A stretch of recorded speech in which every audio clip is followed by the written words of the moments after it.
Neither the President nor the Attorney General sent the letter that Congressman Gowdy is so peeved about. Is this worth holding the Attorney General of the United States in contempt of Congress for the first time, really, in the history of the Republic? Well, Geraldo, as you know, I used to be a law enforcement officer, so I kind of understand the way law enforcement works. Number one, you never let a weapon walk, because you know you're going to see that weapon, whether it's at another crime scene or maybe you're going to be looking down that barrel. Agreed. So you've got a way and hierarchy that an agency works. Somebody within that agency approved it. Somebody knew about it. And what we're asking for is the documents to let us know how it came about, who approved it, because it went over international borders. And how do we prevent it from happening again? And the only way we can do that is get those documents that are duly subpoenaed. They're duly subpoenaed records, and we are asking for them. I ask again, is it worth citing an Attorney General for the first time in our history? It is if your Attorney General is your top law enforcement officer and he understands the law. And the law says if you're duly subpoenaed, you turn over those records. He is supposed to be upholding the law of our nation. Congresswoman Sanchez, you've heard the Republican from South Carolina, the Republican from Florida give the point of view very sincerely with their own impassioned presentation.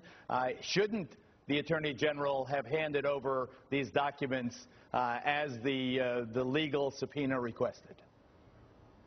Well, you know, I'm not on the committee that is overseeing that as the first representative is, but I will say that so there are documents. I mean, how many do you turn over, and how, you know, which documents? And from my understanding, the subpoena was, you know, very broad, and so not knowing the exact details or what are in those documents, I don't know if he handed over 50 that were good, if he needed to hand it over 1,000 that were good, if he needed to hand over 70,000 that were good. My understanding is there was a good amount sent. You know, we don't know what's in or out of them. That's for the Committee of Jurisdiction. Some have said that they're just after the Attorney General. So it's very difficult to, because this is, you know, they're basing this on a process. This is a process, and I don't really think that you hold in contempt somebody like the Attorney General for a process that, admittedly, by most of those committee members, they really believe that he knew nothing of this program. All right, everyone, we'll take a brief time out. We'll continue the discussion on the other side of the commercial break.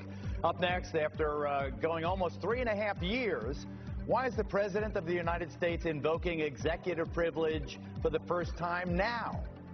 Also, the lawyer for Trayvon Martin's family scrutinizes the George Zimmerman tapes. And Sheriff Ohio joins me live to explain his department's recent arrest of a 6-year-old immigrant.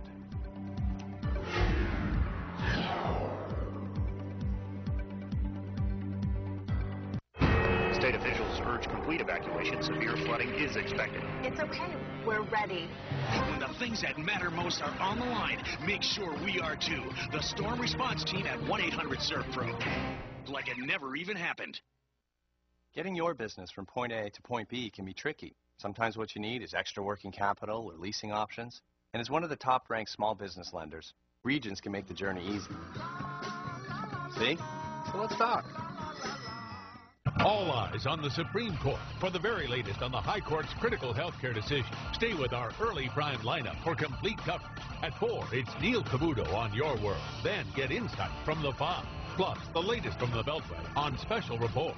What makes a Sleep Number store different? You walk into a conventional mattress store, it's really not about you. They say, well, if you want a firm bed, you can lie on one of those. If you want a soft bed, you can lie on one of those. We provide the exact individualization that your body needs. Welcome to the lowest prices of the season. Not just on ordinary beds, but on the bed that can change your life. The Sleep Number bed. Never tried this before. This is your body there. You can see a little more pressure in the hips. Take it up one notch. Oh gosh, yes. When you're playing around with that remote, you get that moment where you go, oh yeah. Oh yeah. And it's perfect. They had no idea that when they came to a Sleep Number store, we were going to diagnose their problems and help them sleep better. And right now, you can save an incredible $300 to $1,000 on selected bed sets. Once you experience it, there's no going back. Wow. It's the lowest prices of the season on the amazing Sleep Number bed. Sale ends July 8th, only at the Sleep Number store, where queen mattresses start at just $6.99.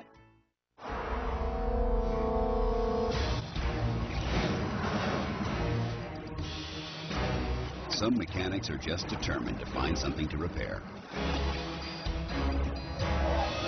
But unlike those guys, we don't fix vehicles. We help keep them running right.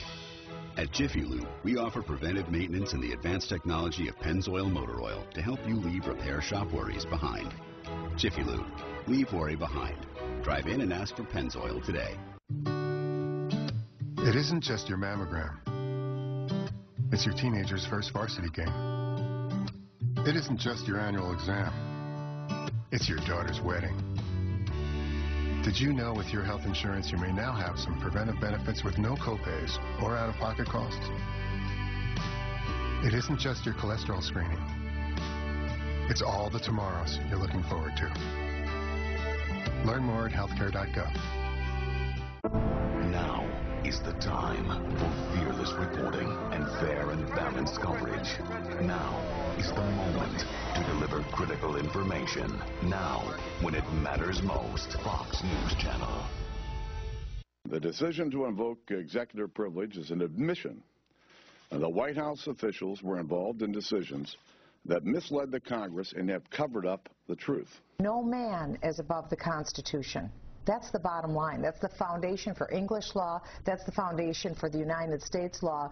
It doesn't matter if you are a common man or if you're the President of the United States.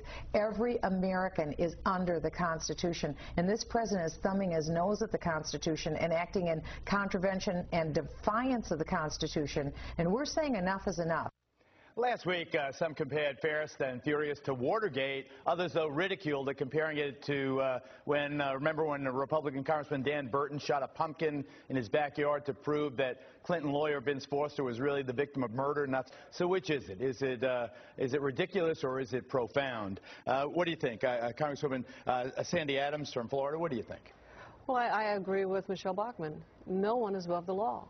And it was interesting to see that Mr. Holder met with Chairman Issa the night before and said, we'll show you the documents if you will stop the investigation. That's not what you do. You bring forth the documents that you've been duly subpoenaed for. And then at the 11th hour, before the gavel drops in committee, we have the executive privilege pulled. Which is it? Either you weren't involved, didn't know anything about it, or you do, or you did. Which is it? So you think that Congressman Boehner is right, Speaker Boehner is right, that the President is hiding something with executive privilege? I think that what happened by doing that at the 11th hour, when that subpoena had been out for almost 8 months, 8 months, why now? That's what begs the question.